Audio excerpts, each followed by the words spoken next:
factory rider at KTM, of course, former factory rider at Honda, Supercross winner, motocross winner, now working for the Honda Racing guys. It is our buddy Trey Canard. What's up, Trey? How are you? I'm good. How are you guys? We're good. Now, we were trying to figure out, were you ever teammates with Travis Preston, like on a small bike and he was on the big bike? We couldn't quite remember. Kinda. In '07, I was on the amateur Geico team. Okay. And he was, I think he was doing 450 for that team at that time. So okay. I'm not sure though. Yeah, no, Does that sound he's right. Yeah, yeah, he's right. So but you wouldn't have saw Trey because he was in the amateurs. No, yeah. Right. But okay, well, so semi teammates, sure. We'll go with that. Yeah. Sure. We'll go with that. I saw Travis. I was like just a little pimple-faced kid though. That was roaming around the shop.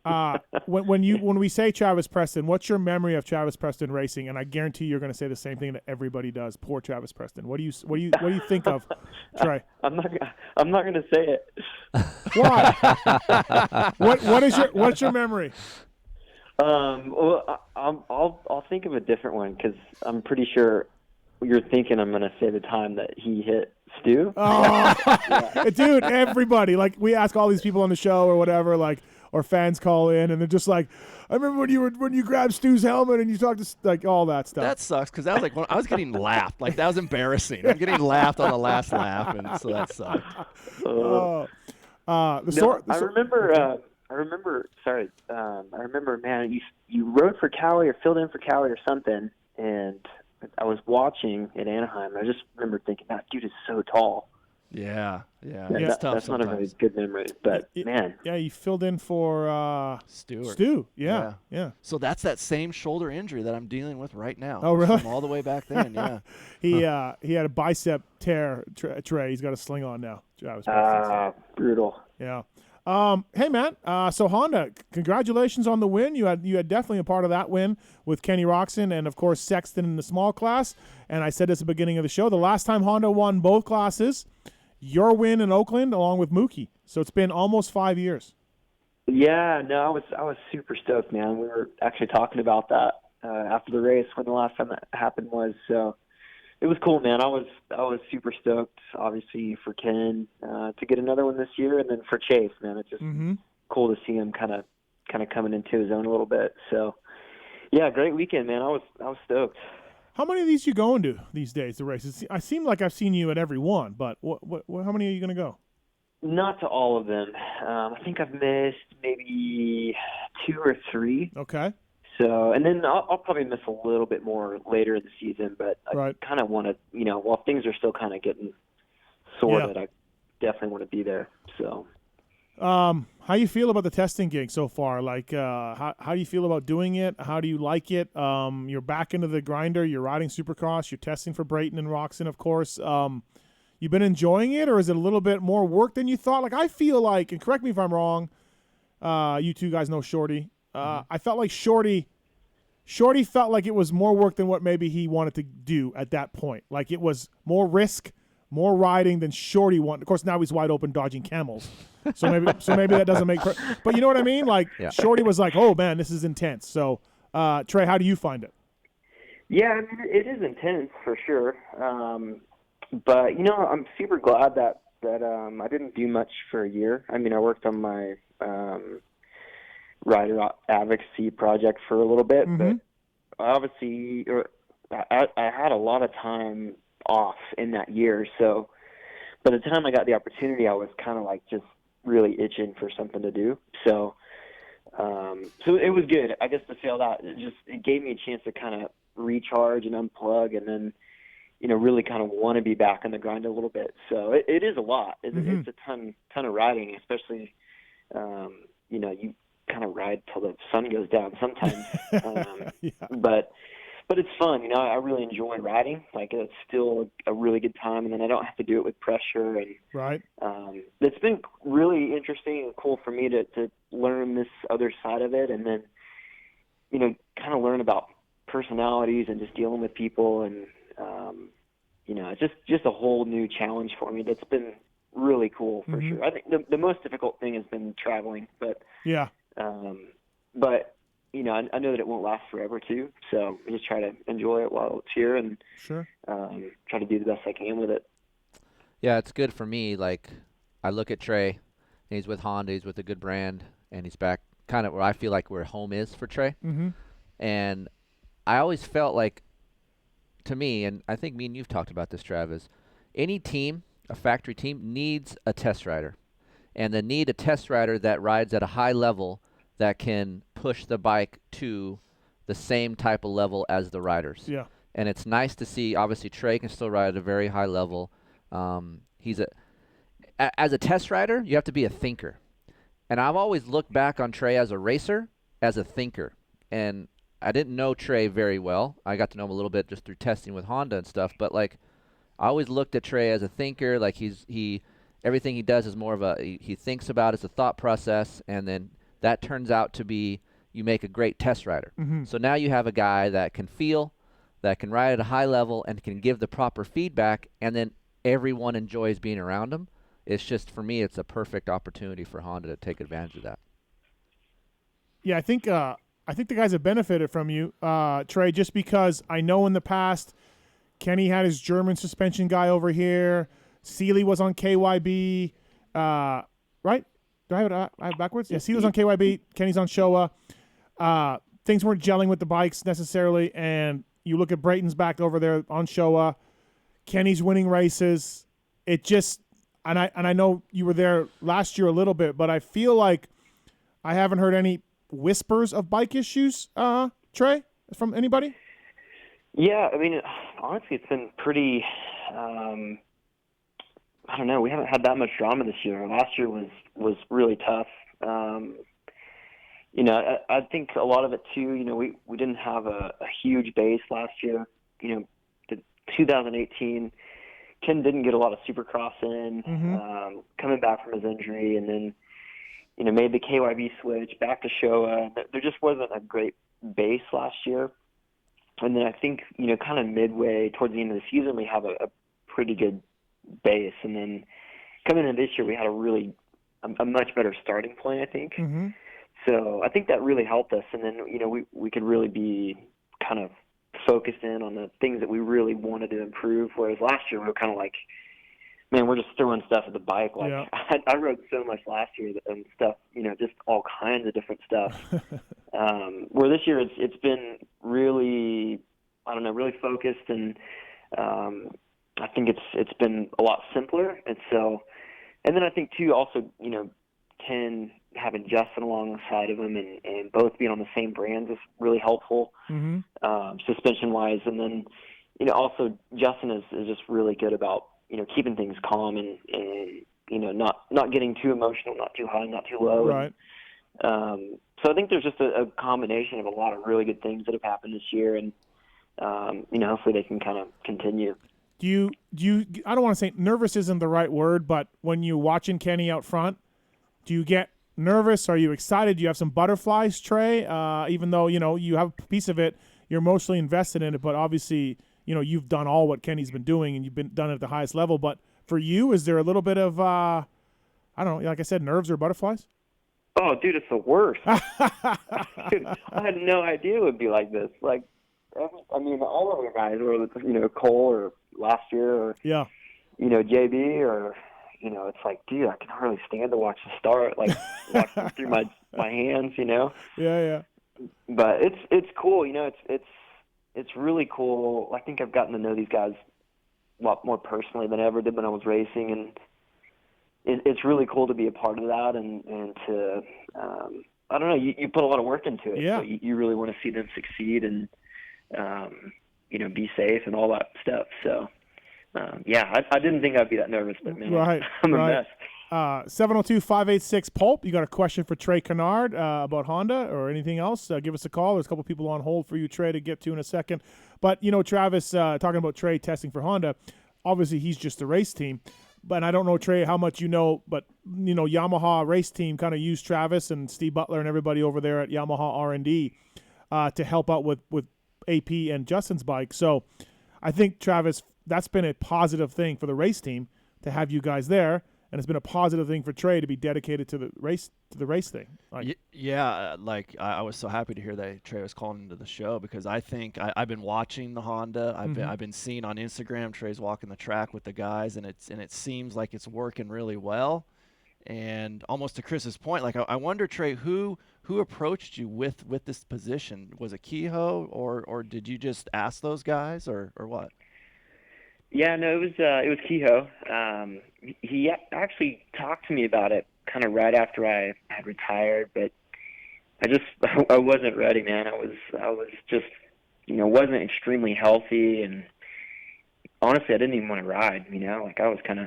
Mm-hmm. I still like the sport, was a fan, everything like that, but I just didn't really want to be on the bike, and actually didn't ride for probably 8 or 9 months, and I went up to a camp somewhere, and it was just this epic track, and I ended up calling Max from Fly. I was like, man, I need some gear. I borrowed a bike, and I just had so much fun, and I was like, wow, man, this is what this is like. And so Kehoe called me like not long after that, kind of late summer 18, and I was just like, man, why don't I just come ride the bike and work with the team, and you guys just kind of see what you think, see if I'm still up to speed or whatever. Mm-hmm. And it just kind of unfolded like that. So yeah, it was funny kind of going through that transition of not really wanting to ride to actually just kind of loving it again. So, Preston, as soon as your bicep is healed, like full race team guys, Supercross, the whole deal? Or is that what we're looking at? For me? Yeah, for you. Oh, I would love to. I don't know if I can ride Supercross, at that level anymore, but man, outdoors it's fun. It looks easy. You're fine. That's what I tell him. I go, give him a week. Yeah, be you're fine. a Supercross champion, Preston. Yeah. I think the Honda is looking good, and I think it's a great idea on Kehoe's part and for Trey to do this, and I think in the future you're going to see more teams doing this. Well, I think for me, like, God, I remember as a mechanic being out at a test track with, like, all day long, Chad just bitching nonstop, Villeman not caring, Timmy not happy anymore. They couldn't get laps in. We had to run through 4 sets of clamps and races, things like that. And I guess, Trey, from what I gather, like, you run through the 4 clamps and sets of races, so you run through 8 settings, Trey, and then you tell the guys, test these 2 or 3 with the race team. And that just saves everybody time. It keeps everybody on a straight and narrow. It doesn't confuse the racers. Is that kind of the benefit of it? Yeah, I mean, it's so huge. Like, man, I think the last couple of years at Honda, I did most of the testing, and man, it's just draining, like emotionally, mentally. Like you get so lost and confused, especially when you're running through parts, and what you're really thinking is, man, I don't even really want to do this. I need to be training, I need to be riding. I don't even know. Like after the 8th clamp, you're like, I don't even know what the first one did. Yeah. So it's nice for me because I have like no stress. Like there's no reason for me to do laps. Yep. Other than to get comfortable, so I could be really kind of objective about it, and kind of just like it. Really, the only care I have is kind of just give them the information. So, and then I think once you whittle it down from 10 parts to 2, it gets way easier for the riders, and then learning what they need too has been really important for me. Like I think I've got a pretty good idea of what the guys need, and then I can kind of help the team kind of steer, not ever really get the final setting, but right, just give them a direction. They can kind of get them off in the right direction. It's funny what you just said there. It kind of triggered something to me. Like, so I'm a more production side of things, right? And what he said was getting to know the riders and how they ride. Trey has to be the guy who rides like Kenny, who rides like Justin, and know where they're at on the bike, how they approach things, where they wait, there's just so much involved that a lot of people don't really get that he has to have on his shoulders to have the correct direction for each guy.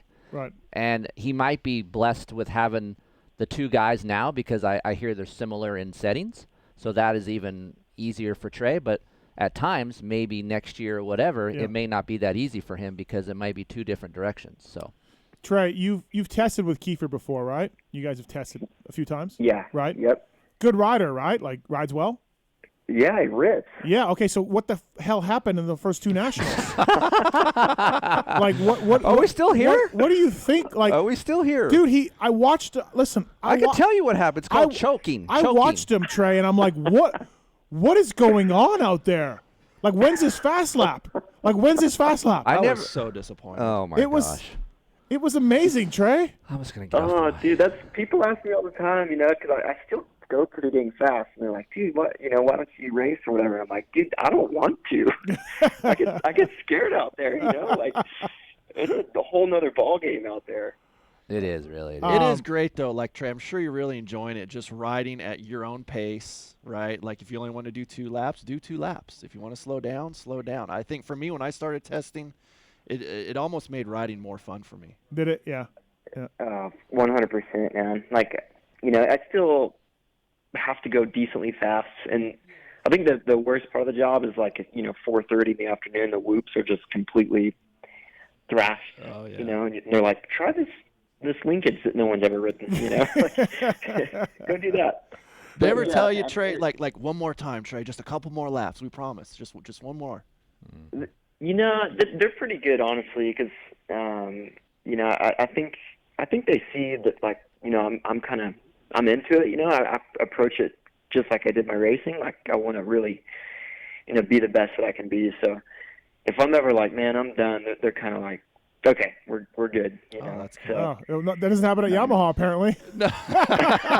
I'm done. Too bad, Travis. No, well, I just say that because at first, yeah, but then I kind of fought a little bit against that, but man, I found a couple good settings lately at the end of the day. Oh, you have? So end now, of the day settings. Well, yeah, so now when they ask me, now I kind of do it. I mean, Trey, Kiefer looked like he wasn't even trying out there, like in the practice. Are we still here? I don't know what happened. I'll tell you what happened. I choked like a mad dog. I choked.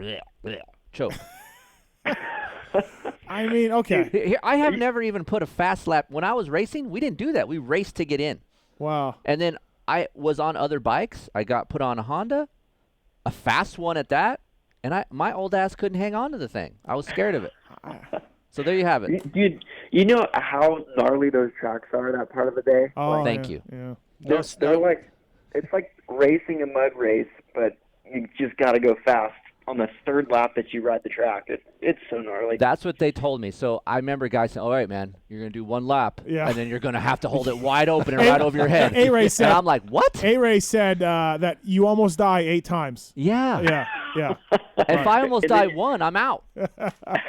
I when I did it, I was scared to death. Yeah. Yeah, that I was not used to that either.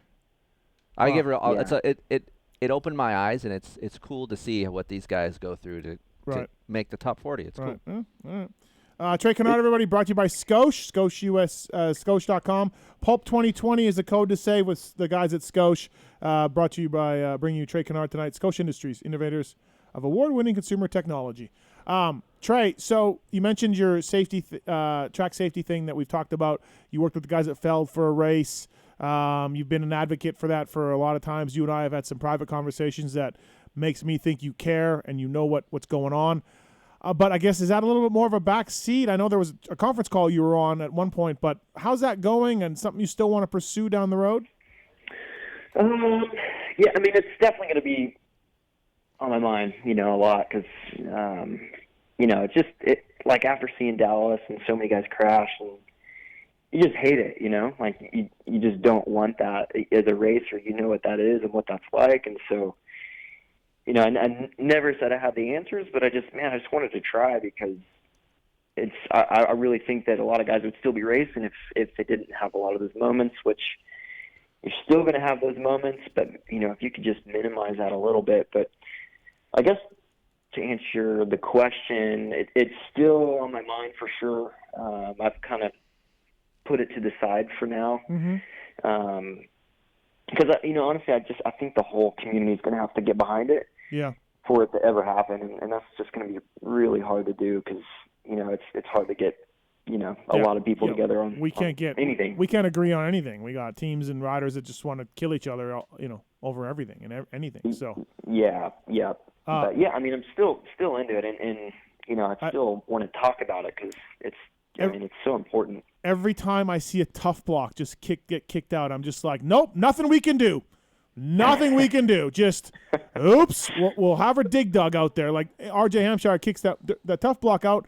J Mart absolutely eats shit over the bars. Right. Like, how many years of just tough blocks just getting shot out on the track before they realize that, hey, make a longer tough block. It won't move as easy. Make a little heavier tough block. Why is there some way they can, I'm not saying, quote unquote, nail it down without? Yes, there is. I've got a great idea. You know, Trey, the nets. I had the nets 5 years ago, right? Did you know about this, Canard? I mean, every time I hear someone talk about it, they mention your name, so that's probably a good indication. Yeah, I want to call them the Steve Mathis Memorial Nets, even though I'm not dead. That's what I want the name to be.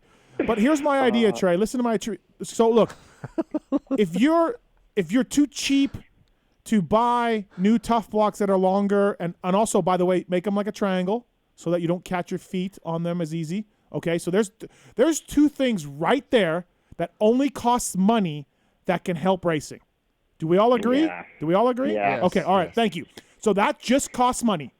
Make them longer and make them a triangle. There we go. Boom. Thank you. Okay, if you don't want to do that, if you're too cheap to do that, here's an idea. All right.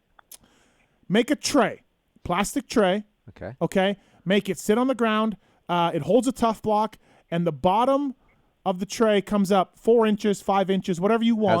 Has a lip, so that the tough block itself sits in this tray. But what if the tray moves, Mathis? Okay, get small little like nails or spikes or and put them into the ground. Flush. Yeah, put the head of the thing flush into the tray. I'm visualizing. And then you just hit the tray. I don't know, make a spike 3 inches long, whatever the base of dirt is, 5 inches, whatever the base is, and just nail this tray to the dirt. And the tough block fits into this tray on the side of a track, and then it will move if somebody hits it pretty hard because it's got to come over that lip. Right, but if you clip it, it's not. But if you clip it, it will stay in place. Like, how easy is that? Thank you. I mean, there's so many things that could be just talked about. Now, that was my whole idea. You know, it wasn't that I'm some expert and I just know all this stuff and I'm going to come in and I'm just going to, shake things up and, flip the sport on its head. It was more about, getting the brain trust of the sport together. The guys that have done it forever, and getting them involved with that process, and then kind of coming up with standards. What does it need to look like? We kind of just do what we've done. There's really no kind of benchmark for what it needs to look like. And so the whole concept was to, for one, just bridge that gap of communication between riders, teams, and the promoter. But two, let's get the people that have done it for 20, 30 years and get them in the same room talking about things, and then maybe we can come up with something that we can agree on. Like, if we're going to change tough blocks, let's sit down, let's talk about it, let's build some concepts, let's test it, and let's try to do something about it. But it's literally easy to do. It's so easy to do, but yet every week we just got tough blocks tumbling everywhere like tumbleweeds. A-Ray said there's tough blocks going up the face of the jumps now. Well, that's one of Trey's things, right, Trey? You helped doing that, make the smaller tough blocks up the faces of triples? That's something that was so important to me, right? Because that crashed really big in New Jersey one year. Man, those things are like magnets. You just you get 2 inches away from it, and it pulls you into it. And so shorter for sure. That was a great move, but the angle would be awesome, man, because you still have that little bit of an edge to grab with your foot peg. So that's one thing they've done. Yeah. And it's also, I noticed here over the years when I was racing, and you can attest to this, they had tough blocks on the landings. Now at least they open up the landing, so in case you blow off the side, you're not landing on one. Yeah. I just and in Europe, they're triangular. It's not like I came up with some brilliant idea myself. Hey, make them. They're in Europe. They make them. They're out there. Mm-hmm. Plenty of signage still. So it's just, you think it's just money?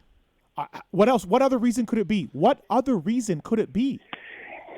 My opinion on this really is, I went to Feld when I was really pushing for this. I had a meeting with Dave and Mike Mewey, and my theory on this is that they're completely understaffed. And maybe this isn't going to be popular, but I went down to Feld and I'm like, man, this facility's huge. It's like a small town, And you go in and I'm like, okay, there's the offices for Disney on Ice, and there's there's an office for that, and then in the back corner, with the cobwebs, is 8 people that work for Supercross. Right. And that's no diss to them. I'm just like, man, I can't believe like this is such a big entity, but there's such few people like really working on this, and I think they need help, and that was my mission. I want to be the guy that can help with that, because man, they're just really just kind of doing way more than they can handle. They're obviously doing a really good job, but I just think that had they had the help and the experience that they that guys could offer. Because I mean, this is something that bothers me, is that even with the AMA, a lot of these guys haven't raced, and if they have, it's been a really long time. So it's really hard to know what it's like. So I mean, there's so many guys in this sport that have so much to offer that either aren't really involved anymore, or they don't really want to be involved, and so the racing stand was like, let's get those guys somewhere to go, somewhere to contribute. Yeah, I don't start a GoFundMe and like for the Top Blocks. and the nets worked fantastic. Okay, they brought back bowl berms, which helped the racing. They offered safety to riders, so make more of them. And there's only 2, and you're like, put more up. What's wrong with these things? They work great. It's like, I don't understand. I don't know. It just bums me out. And Muey's a good guy. Prater's a good guy. They offer reasonable explanations when you talk to them about things, but come on. It's time. It's time. That's it. That's all so Trey agrees with me. He just can't say it. I know. It's just sad for the riders because, that it's a dangerous sport already. Things can happen already. And when you add little things that I like to call obstacles that are really not, but they're there to grab you and go, come on. And they're right there. Tough blocks getting kicked out have been going on for 20 years. Travis, how many tough blocks have you hit in your life and cartwheeled? A lot. Thank you. How many tough blocks have saved you, though? A lot. Right. Yeah. No, I'm not saying take them away. It just let's keep them in place. That's it. That's all. I think Trey's on it. I think it's just they're probably understaffed, and it takes a lot to actually design a tough block and actually have somebody agree on the exact dimensions and how long. And it's amazing a net got done. It's amazing the nets got done. So. You know what Red Dog said? Oh God, this could be good. What did he say? This is so like the Red Dog from South Florida that grew up with no air conditioner. He was like, I went to Monster Jam and they paint the tracks. It's so cool. He's like, all right. Get rid of the tough blocks. Just paint it. It looks awesome. Oh, great. Thanks, Timmy. Great. Thanks for sticking around, Red Dog. Just Timmy reminds me of, I'm dating myself here, and nobody probably knows what I'm talking about, but Timmy reminds me of Mr. Magoo. Just clueless, walking through life, not being able to see anything, does not know what's going on. But nobody knows what Mr. Magoo is. So, well, Trey, listen, hey, tied in the points, man. This season couldn't get much better than what it's been. This is going to be great run to the finish between Kenny and Eli. This is going to be great. Man, it is. I can't believe they have exactly 200 points. That's kind of crazy. But man, I'm excited. Like, those guys are so good. Like, I don't know, they're so different too, though. Like Eli is so aggressive. Yep. Like, I have this picture of Eli in my head that, like, under the helmet, he's just like, "Rrr," Yeah, he's just like a rabid dog or something, right? Like, yeah. Or Kenny's kind of just like floating around the track. Doesn't look like he's touching it half the time. No, they definitely have different riding styles for sure. So, all right, anything else for Trey Canard? Yeah, I got 2 things. Okay, bring it up. I know what you're going to say, but I still think, and this is my opinion, okay, Trey is the best scrubbing rider I've ever seen. I know people say Bubba, but there's some Trey photos. in prime scrubbing is insane. There are some photos of Trey that are unbelievable. Dude. Yeah, I know. But it hurts me to say that because I love Stu. I know, but I'm just like, I was blown away on some time. He scrubbed a triple one time, and I'm like, I don't get it. I want to say there's an outdoor photo I saw from an outdoor where he is just, dragging a peg up the face and the whole thing. But the more important ones to me were the steep faces. Like, he would scrub these steep faces when usually you just try to soak them up straight on. Yeah. But he would be angled and soaking them up, which was mind-blowing for me. I remember there was one race I remember watching him, and he was scrubbing the shit out of all the jumps, and him and Chad Reed were battling. and Chad Reed was like 4 feet higher off of every jump, but they were still battling. Yeah. I think Steven had a different scrub. You know, like he's like feet on the pegs, really technical. I just kind of like slide off the face. Yeah. Yeah. You're just greasy. I don't know. Right, you're just greasy off the face. What's the best factory? I mean, try not to be too Honda biased here, but the best bike you've ever raced. What was the best feeling motorcycle? Oh man, that's tough. I don't know, man. Honestly, I think when I was really young, like 08, 09, I didn't know enough about the bikes to really care all that much. So I think in Supercross, my 08 250 was just like awesome, man. That thing was just ripped, it was super fast. I don't know, man. I felt so comfortable in that thing. I don't even know what it was about it. I just really liked it. I don't think I knew enough yet to really care enough about what it felt like, you know, too. Mm-hmm. Yeah. 450, I think my favorite 450 was in 14. Into 14, we made a switch to KYB. I was just going to say that. They put suspension change, and Trey started winning motos by 20 seconds. It was just... Yeah, dude, I don't, man, that thing, I felt so comfortable on it. Like, it was just one of those bikes, one of those setups, because we had a similar setup the next year, and I kind of struggled a little bit, but, man, I feel like I can do anything on it. I don't know what that is, but, man, that's such a cool feeling. Travis, do you have one that stands out for you? What year? Yeah. Or a bike? Honda bike or? I just still go back to that year, Trey. It was to 07 when it was me and Kevin Windham. We were riding for Factory Connection. We had our own semi. Yeah. And at that point, I don't think Honda did our bikes. It was a year where we just started with a stock 450. Yep. And I just went to Mitch, and Mitch said, well, what kind of engine do you want? Yeah. And then Ziggy asked me, well, what kind of suspension do you want? So it was basically more of a stock bike, and I felt really comfortable on that bike. And then, that Star 250 is pretty badass. So that's another. Must be nice. Must be nice. Too soon? Must be nice to know about that. Too soon about that Star bike. Dude, that thing, I had one of those motors actually, one of the 07 motors that Mitch built. Oh, really? So I just swear that's the fastest 450 I've ever ridden. Yeah, I feel like there was something where, like, if you make it a competition for Mitch, I think at that time we were battling between, we were doing trying Honda engines from Japan and Mitch's. Right. So I think Mitch really wanted to make a better engine. Sure. So those bikes are good that year. Yeah. Yeah. I was like 130 pounds racing, like, 450A at Vegas. I would just, like, go straight and then just, like, I was just blinking. I was in the next turn. You're just like, your eyes are watering and everything is wide open. Oh, man. Well, Trey, hey, thanks for the time, man. Appreciate it. Good work over there with everybody. It's really showing through, and it's nice to have you back at the races, man. You're definitely in a better mood.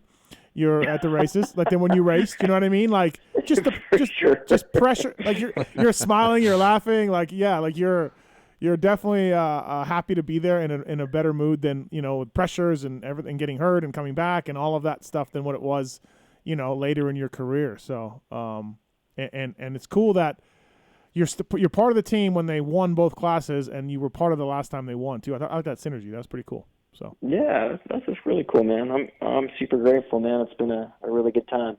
Cool. Well, thanks for the time, Trey. We'll see you this weekend, I guess, right? Yeah. Thanks, guys, for having me on. I appreciate it. All right, thank you. That's Trey Canard, brought to you by Scosh.com. Actually, I'm not going to. Oh, so you're going to